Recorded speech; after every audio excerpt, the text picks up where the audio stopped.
Labdien, es esmu Artūrs no Rode.CL komūna, un šobrīd es esmu viens pats, jo vīzija tēt nav mājās, vai arī viņš pa datoru nav, to mēs nezinām vēl. Tātad, šī ir otrā daļa, otrā epizode.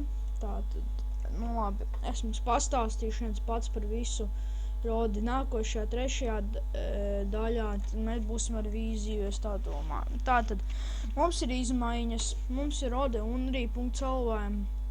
Tātad mums ir Minecraft monitors, SAMP monitors, Team Fortress monitors, BF monitors un jā. Tātad mums ir arī forumā atvērties čats, kā jau jūs redzat, un kur jau ir daudzi čatojuši. To jau mēs nezinām, kas tie ir. Tātad, kur būs kontakti, ja jūs gribat kaut ko uzzināt, piemēram, uzaicināt mani Skype'ā, vai arī kaut kādu klana galvu, vai jūs pieteikties klanā, un te arī balsojat par serveru.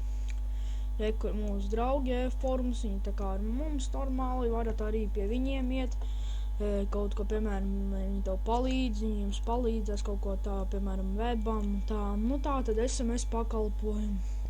SMS pakalpojumi ir arī izveidoti, drīzumā liksim IPB vārnu, kad var nopirkt, tā kā, piemēram, ja to vārnu daudz līmenis ir, tad tu vari nopirkt, piemēram, un tad tev nebūs vairs tātad, DD2 stati neiet, bani pagaidām arī neiet, vīzija kaut ko vakar tur sameloja, viņš pats tur nezina, kur varat balsot par serveru, un kur arī monitors, pagaidām DD2 Revenge, tāpēc, ka pagaidām servers nav, MC monitors drīzumā būs, kur ir jaunumi, ja gribat kaut ko uzzināt, tālāk.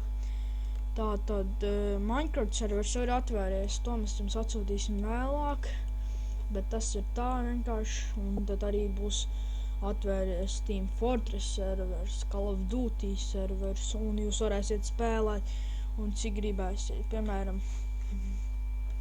servers būs 247, un es domāju, ka es beigšu tur video, esmu tālāk nav ko stāstīt, tātad, nākat iekšā un izbaudat spēli, un sēžat forumā, reģistrēties visi pilnīgi, ko jūs video skatījāties, uz redzēšanos.